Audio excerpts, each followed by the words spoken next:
Hey everybody, welcome to another episode of Car Wash Magazine Live. I am your host, Matt DeWolf, Editor-in-Chief of Car Wash Magazine. Hey, cheers everybody, and happy Thursday morning or afternoon, wherever you may be. So, we've got a fantastic program for you today. Like I always say, they are all fantastic because what else could they be? We're going to be talking about one of the things that is vexing everyone right now. We're talking hiring, but we're going to take a little different spin on it, all right? So we're going to talk about it from a marketing perspective and find some ways that you can kind of maybe start to work towards some progress in this vein to help cure what ails us all. So, you know, short staffing right now sucks. It's really hard to hire people. We all know that there's lots of reasons for that, but maybe worse than that is being wrong staffed. So that's another problem we might talk a little bit about today about, not being desperate and not going out there and just taking anybody that you can get. But we're going to dive into all of that from a marketing perspective with two panelists from a couple of great car wash organizations here in the United States. We've got Beth Martin is going to be joining us from Express Wash Concepts, and Wade Keith is going to join us from Thru here in just a moment. Let me just bring them in. I like to make sure that I don't have them on mute because I often do because, because they're buzzing in my ear this whole time. That's what you guys don't know is they're just chatting me up back here. All right, so here are my friends. Hey, friends. Hey, Beth. Hey, Wade. Hello. Wade, are you rocking out or what, man? What's that? Are you rocking out or what? Yeah, that's what's up. Always. All right. So here's what we're going to do today, guys. You guys, thank you for agreeing to do this. This is a tough topic to get into, but we're going to try it. Beth, I think you said your middle name was Danger, so let's do it.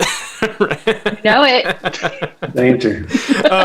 All right, so we're going to start with a super loaded and super unfair thumbs up, thumbs down. This is like rapid fire. Do it really fast.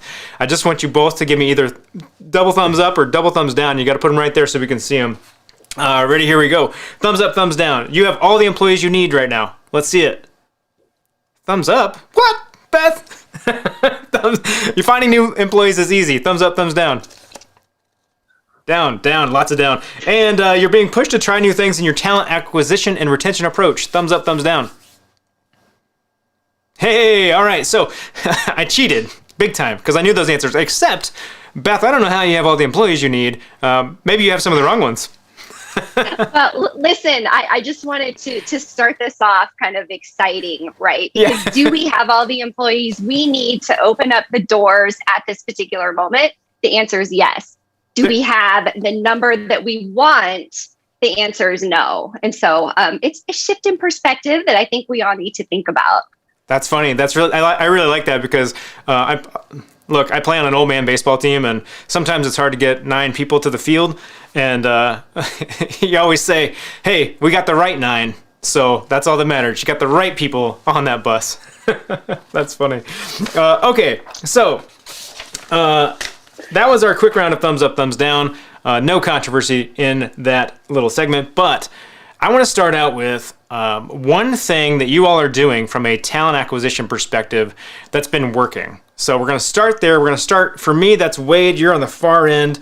Wade, what's one thing that you all have been doing at Thru that's really been working for you? The one thing, there's a lot of different things, but the one driving factor is we've got the right person in the right seat. We hired Kelsey Salisbury a couple months ago, and she's come on as the hiring and onboarding coordinator, and she's working her ass off, guys. She's working very, very hard to make sure that when people apply, we contact them, we get them in for an interview. And she's been very adaptable, especially during these times. You have kind of your own onboarding process, but when times are weird like they are, you got to be adaptable and you got to be able to create, to think ahead and stay in front of the curve instead of playing catch up from behind the curve. And so she's been paying a lot of attention to, what works, what doesn't work. And we've been making a lot of adjustments in that area to make sure that we're very responsive to people when they apply, and we get them in here and we interview them. And if they're the right fit, we hire them pretty quickly. And I'd say really hats off to her for working hard and really owning that position. I think if you have the wrong person in that seat right now, you're really going to struggle. But that is the one driving factor that's helped us out. And we had 11 people at orientation on Sunday. So what she's doing is working. That's nice. I mean, I'm reminded about the importance of the right people, right? Fortunately for you all, it was relatively easy to find that particular person for lots of reasons. But Beth, what's one thing that you all are doing across kind of your 3 brands there? 3 brands, 4 brands, 5 brands, 12 brands? I think we're at 5 today. I've lost track. I don't know. Listen, we're doing a lot of different things right now. I know that Wade kind of mentioned that too, is that there's not one particular thing that's working above and beyond more so than the other. But I did want to kind of share just a little bit. We've gone old school just a little bit with these little 4x6 handouts that we're giving out at the wash. Now, when I say we're giving them out at the wash, we're not just giving it to every customer who pulls up to our kiosk, because that's not strategic. So we just make sure that as we get to know our customers, we're talking with them in the back lot. We establish those relationships. We're going to take a couple minutes to really talk about the great benefits of working with us and give them one of these at that point, so they can think about who they may refer to us that way. Another thing that's been really, really strong as far as getting response in has been our text to apply program. So you have to get into the hands of these applicants the easiest way for them to apply. And we found, email may be great, on-site signage may be great, but really most of our candidates are coming through just from texting to get the link to apply. That's fascinating. I mean, that's like I feel like that's wrong and we shouldn't be doing that, and there's got to be a better way, but there's definitely something to be said for knowing your audience, right? That's a marketing strategy.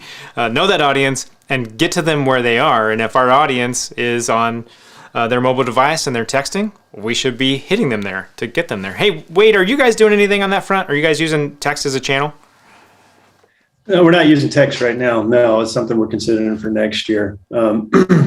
Mainly our channels are Indeed, some stuff on Facebook, some radio advertising. One thing I've even considered was even advertising on a Spanish-speaking radio station. But one problem with that is, the trainer that just left was the person that could train in Spanish. We don't have that person right now, so that's become a little bit of a challenge. But not any texting right now. No.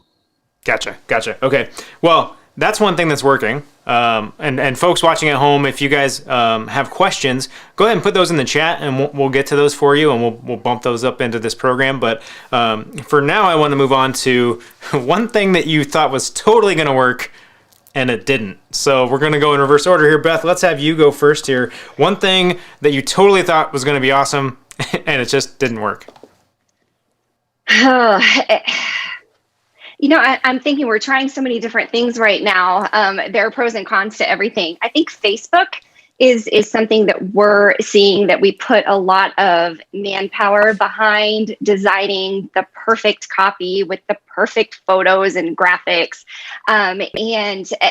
We're doing these daily campaigns with Facebook. I mean, we've got a $5 a day budget, for example, and we're getting a lot of impressions. But if you look at the data even further, you'll see that maybe out of 2,000 people who have looked at that ad, only 17 are clicking onto your landing page. So when you look at that overall, I have to think that even though we might think that, a digital campaign such as Facebook would be a great thing, it's not giving you the applicants that you would expect investing in that type of platform. That's interesting because, for a lot of us, we think about Facebook as sort of a catch-all, right? Like, just do some Facebook ads. That'll work. That'll get you there. But that's not the case. Okay, all right. Wade, how about you? What's one thing that you all thought was totally going to work, and it's not so much the case?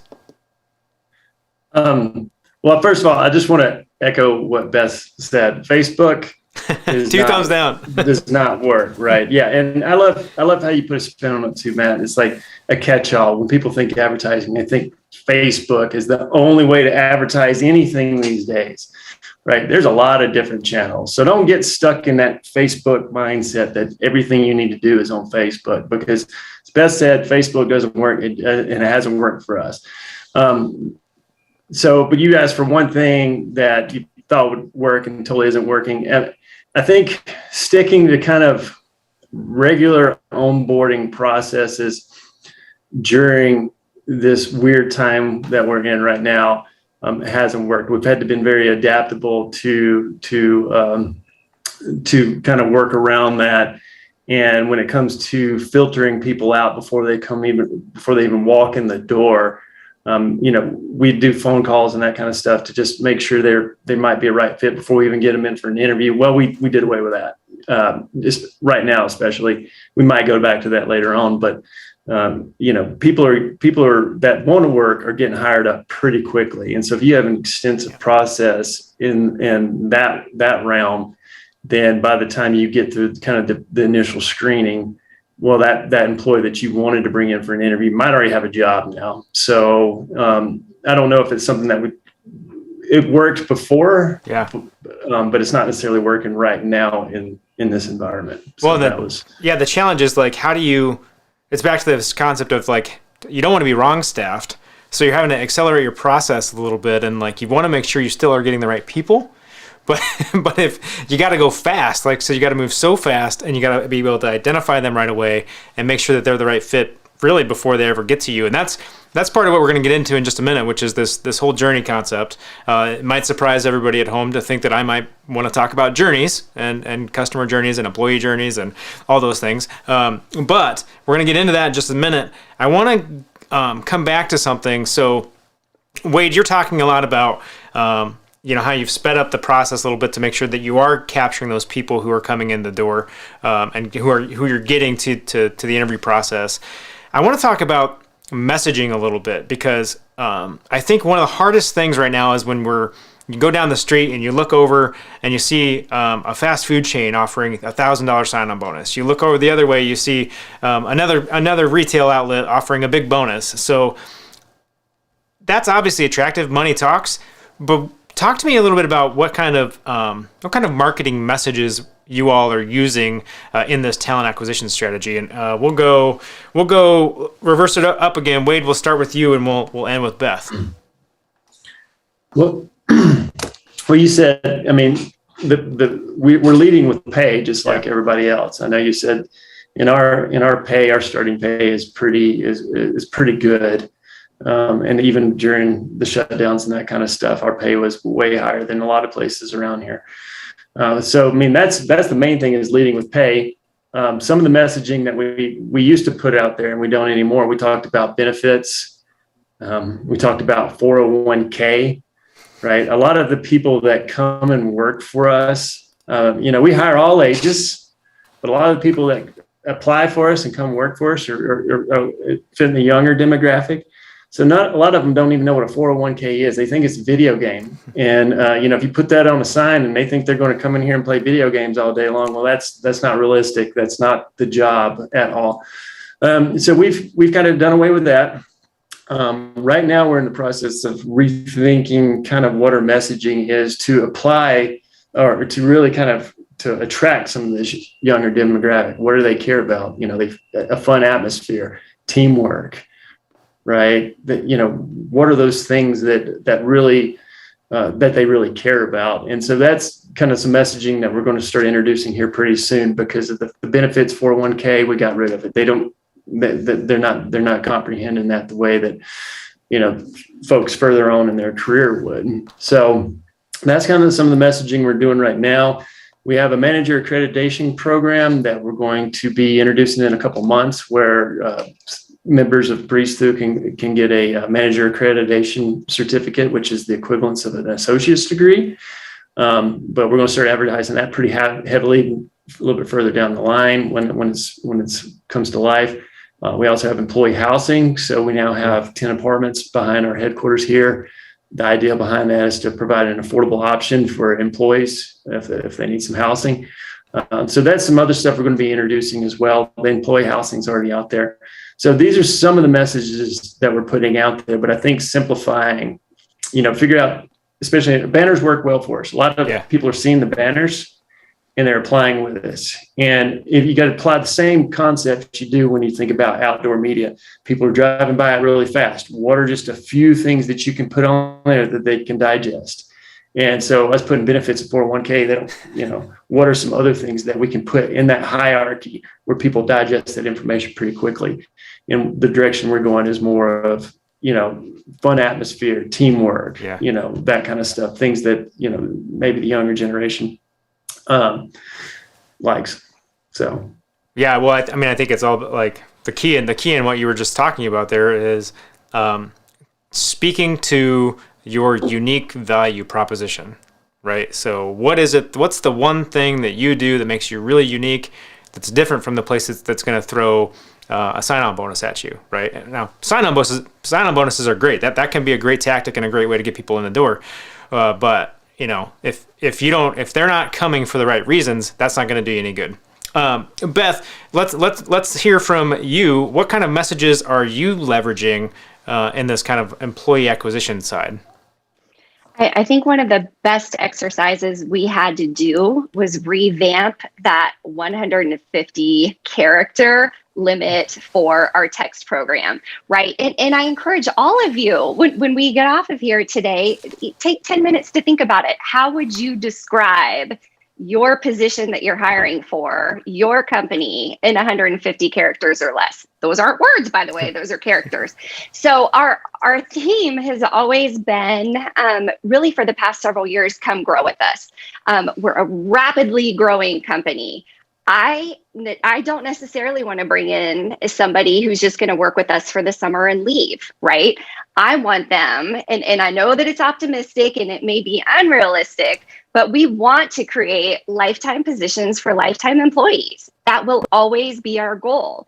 Do we do that 100% of the time? Absolutely not, but that is the goal. And so I think that a come grow with us message is extremely important if that's what you're wanting to do.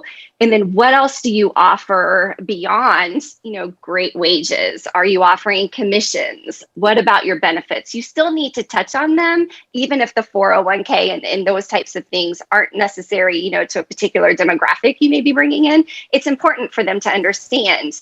And we've done workshops with that where we've brought team members in to kind of do financial planning and understand, or let them understand through education the process behind that. And then, of course, free car washes, right? That's another great benefit. So we're bringing you on board with great wages, opportunity for commissions, opportunity for growth, and free car washes. Who could say no to that? well, hey Beth, quick question for you. I got a question for you, Beth, real quick. Did you say that y'all have a class or a program where you bring in your employees and you teach them how to manage their finances? We do. And I would highly encourage anybody to add that to their training programs, because most of these, especially younger, I call them younger kids, right? But the kids that are in their 20s and even some in their early 30s, they have no financial planning background whatsoever. They don't understand how if you start contributing to a 401k when you're in your early 20s, just how much that can grow and how quickly that grows. So that's something I think that we should be doing as an industry, as part of a recruiting and retention benefit. I love that. I mean, that's a great life skill that I feel like everybody across the planet needs to understand, right? How to make sure you're maximizing on that front. I really like this concept of driving home the things that are important to you as a company and sticking with those, right? Because I think one of the things that's really easy to do when you're getting stressed and burned out and your service levels are suffering and you're really just kind of having a hard time is to just come across as desperate. And it's like, please come work for me. Please, I need people. The now hiring stuff, you got to be really careful about how you position that, what that looks like on your property, where it's showing up, because people can see through that. And they feel that, and that desperation comes through. And you don't want people who are looking for jobs at places where the people are desperate, because those desperate people for desperate jobs, and we don't want that. We want the right people on the right bus, going the right direction. So watch yourselves on that. I know it can be really heartbreaking sometimes when you have 10 people apply and one person shows up. But stay the course, friends. Stay the course. Go walk away, take a deep breath. It's going to be okay eventually. It will be okay, I promise. Okay, so let's shift gears just slightly here. I want to know how much energy you all are putting into managing presences. So like, I'm thinking primarily around any kind of social presence or your Indeed presence in terms of for that prospective employee. And we'll start with let's start with Beth. Okay. Well, I think that marketing should definitely be responsible for writing the content, right? And making sure that we've got professional photos that really showcase kind of the day-to-day aspects of the job. And then just to make sure that your messaging is consistent across all of those channels. Look, I think that, updating Indeed content, you have to set a schedule to do that, even if it's quarterly. Just go in and put the reminder in right now, because it's certainly something that I think is easy to fall, off of kind of the radar and the to-do list. And so just definitely make sure that your content's fresh, that it's really capturing what you're looking for. And as you mentioned, Matt, just a second ago, don't be desperate. Don't sound desperate. Of everybody out there, right, and they're focusing on the fact that so-and-so, we had 20 people apply and only 2 people actually show up for the interview. Well, you know what? I don't want those other 18 people anyway. If they're not going to show up, trust me, it's a blessing in disguise. So just focus on what you can control. Put your best foot forward, and that starts with great content. Yeah. Short staff versus wrong staffed. It's what we talked about at the very beginning. It's better to have the right people and be a little bit short than to have a full roster of the wrong people. I mean, think about that. But just let that marinate a little bit. We'll come back to that. Wade, how about you? What kind of marketing presence are you all focusing on in terms of that prospective employee kind of acquisition side in terms of managing your presence? It's mostly the Indeed profile. The other day we were talking about like LinkedIn and that sort of thing. LinkedIn's more for kind of like high level executive positions. But the Indeed profiles need to look very, very good. Design fixes things. You'll hear me say, a lot of different times, a good design will fix something. And I think when people are looking for a job, they go on Indeed, and especially if they're shopping for a job, right? If they're shopping for a job, they go on Indeed. If they know they want to work for Barista, they go to our website. But we have a pretty good profile on Indeed. We put some effort into, you're asking how much effort we put into it, but we put some effort a while back into making sure that we have good reviews about our job on Indeed. And we had a lot of our employees go in and put in reviews and, talk very candidly about their experience with us. Some of them left us not so good reviews, and that's okay. We wanted their feedback. We wanted them to write a review, but it all worked out in the end. So I think our presence on there, especially if they're shopping, they look at a good wage. They look at some good, clean designs. They look at some videos. We have some videos in there that talks about the day in the life, what the job actually looks like. We got other articles and stuff in there that kind of spells out what the job looks like. So how much effort are we putting into it? We're putting a lot of effort into our Indeed pages. Beth, I know you said just now to do it quarterly, and I wrote a note here to do it quarterly. I don't think I'm doing it quarterly. I think I do it about twice a year, but that's great advice to go in there, look at it, make sure it says the things you want it to say. And then that way people know what to expect when they come into the job. The second half of this, it's like, we're measuring our presence online, but you also need to know, are you saying things that are correct and accurate? Are you overselling it? You don't want to oversell it. And then they come into the job and they don't get, you say it's going to be like this and they come in and it's not like that. Well, then that's going to have an opposite effect. You have this presence online that says all these amazing things, but yet the experience, the employee's journey after they get into the company, if it's different, then that'll create turnover. So what did we just put all this effort for? So I love the idea of doing it quarterly so I can make sure, because things are changing so much in this day and time. you want to make sure what you got on there is accurate. So great advice, Beth. I'm gonna do that quarterly.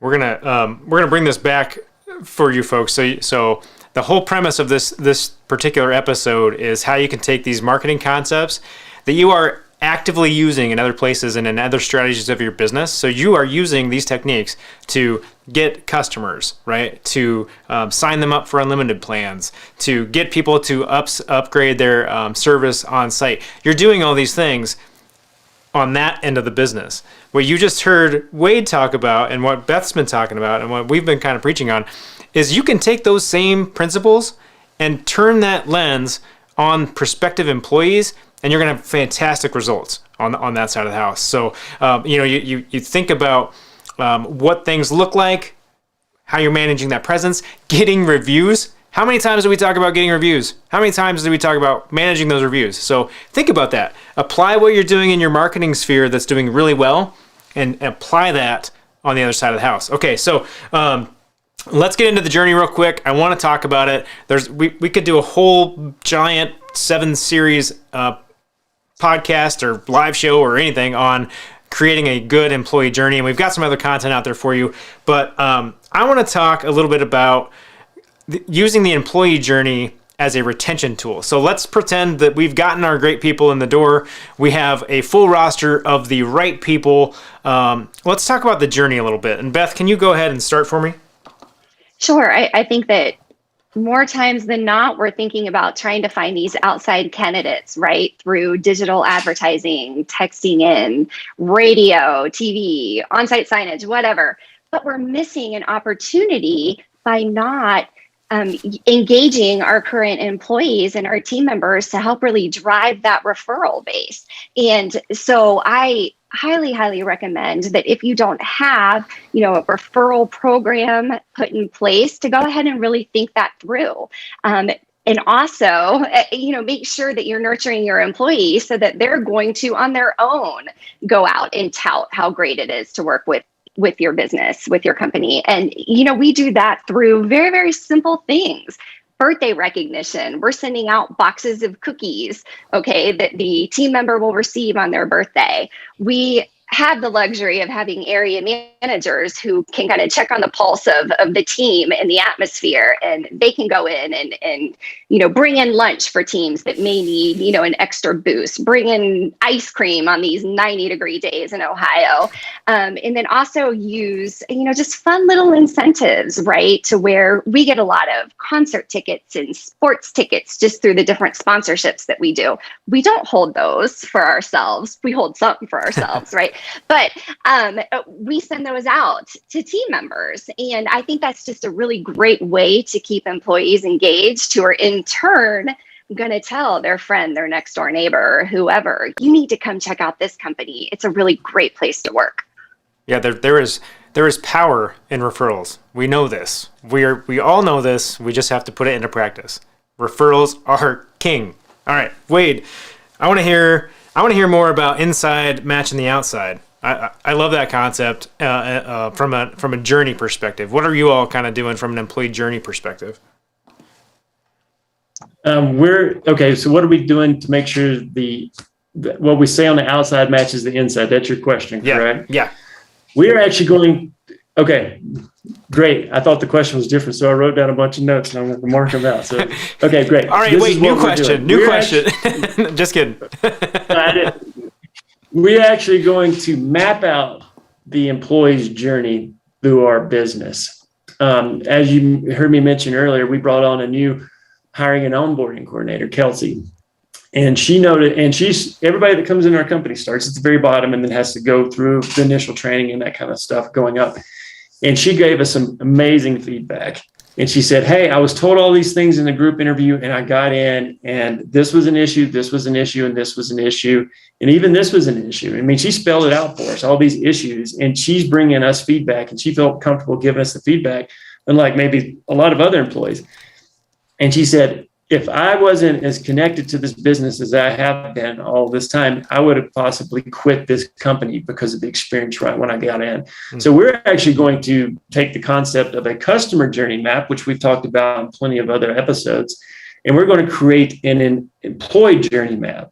So we know that this is what's said in the group interview. We spell it out for them that it's hard work. We do all these things. And then when they get in and the initial training goes on, that the exact same thing we said in our interviews is what they're going to experience on the inside, because that will keep employees longer. As far as, treating our employees very well and that kind of stuff, we do a lot of other things. We give them tickets, bring them ice cream. We do a lot of those types of things. When there's a good review comment about an employee, we send it out to the whole company. We call them mic drops. So we do a lot of different things that kind of help them feel better about their experience. But that's a few things we're doing. You know what? I can't help but take away from some of this conversation is that ice cream makes everything better. I mean, come on. Ice cream, man. Just give them some ice cream. Think about this for a marketing strategy. Has anybody ever, I'm going a different direction real quick, but has anybody ever hired an ice cream truck to come into a neighborhood and give all the kids ice cream at the pool, right? Parents are out there and that kind of stuff. Ice cream, people love ice cream, and they're going to remember you, especially if you gave them ice cream. Right. On a 95-degree day. Yeah. While they're at the pool. Right. Yeah. Absolutely. Okay. So I love that. I love you're speaking my language. I love journeys. I think that exercise is really important. And again, it goes back to think about the things that you do in your business that really work well and apply those kind of in other areas. So think about that. Take that marketing customer journey map that you did, apply that same principle and those same concepts to the employee side. Okay. So before we wrap up, I want to leave everybody with one thing. So let's do our one thing that I can. What do I want to ask today? I want to ask, what's one thing I can do from a marketing perspective today that'll make my employee acquisition strategy better tomorrow? So, Beth, do you want to go first? Yes, I will go first. All right. I'm going to say put together a video. It can be 3 to 5 minute video of a day in the life of a car washer. Mm-hmm. Okay. And have that on your website for prospective applicants to view before they apply, so they know what they're getting into. It'll give you a great platform to kind of give them all the ins and the outs. And we talk about, right, that people show up for day one of the job. This isn't what I thought it was going to be. Yeah. So that's one way you can alleviate that from the get-go, is to just give a realistic snapshot of what a day in the life of a car washer truly is. Yeah, that's a great one. All right, Wade, you're going to bring us home, my friend. One thing you can do today from a marketing perspective that will have a big impact on your employee acquisition strategy tomorrow. Well, we talked about referrals. Yeah. And we get a lot of referrals, and that's been good for us, especially getting people in here. I would say continue to, I knew you were going to ask this question. I always know you're going to ask this question. So I said map out your employee's journey, but that's kind of after they get hired. But if you map out the customer or the employee's journey after they get hired, they're going to love your business. Okay. They're going to love working for you, and they're going to only refer people that would appreciate working for you as well. So I would say continue to nurture your current employees, continue to make sure that their experience when they get into barista, the car wash, or whatever car wash company you work for, is exactly how you advertise it, and make sure those two things match, because then that will result in more referrals, which will result in better reviews on Indeed. And I did a lot of research on reviews, and more people trust a complete stranger's opinion compared to their uncle's opinion. You know what I mean? So people are looking at those reviews, and that's funny. Matt's smiling. He's like, I don't trust my uncle at all. Yeah, no. Why would I trust him? But a lot of people will trust those reviews, and because it spells out people's actual experience. And if that aligns with what they want to align with, then I think you're going to get more people applying for your company. Yeah. I mean, this is a thing, guys, and it's going to continue to be a thing for a while. So I hope, my sincere hope is that you all watching today have taken a couple things, maybe just one thing, maybe the ice cream thing was your thing, but that's okay. I hope you got one thing out of this program that'll help you on this journey, and at least help you stay positive as you tackle this very tough challenge. Beth and Wade, thanks for being on the show today. Thanks for having You're us. welcome. It's always fun. Thank you, Matt. All right. Hey, if you guys are watching at home and you want more episodes like this, you want more inspiration, more great stories, more great ideas, you can find those at carwashmagazine.com. We're streaming every week this program, and so make sure you join us as you can. We'll get all your questions answered. Remember, I always say there are no stupid questions. There are only questions that we will not answer, so that's there for you. Hey, next week we've got a great conversation coming up for you with Stu Crum from True Blue. So one of the great organizations in the car wash industry right now who are growing like everyone else, and so we'll get a little insight into what they're doing and what their strategy looks like going forward, and what they kind of see coming down the pipe in this industry. So, hey, look, this hiring thing, it's a long game. I know it's hard. I know it's stressful. I know you're tired, but it's a long game, like everything else. So, put the work in. Go make some small changes that can be incremental for you and make some value add as you go. And hey, when we're out there, keep it clean. I'm just having a good day, having a good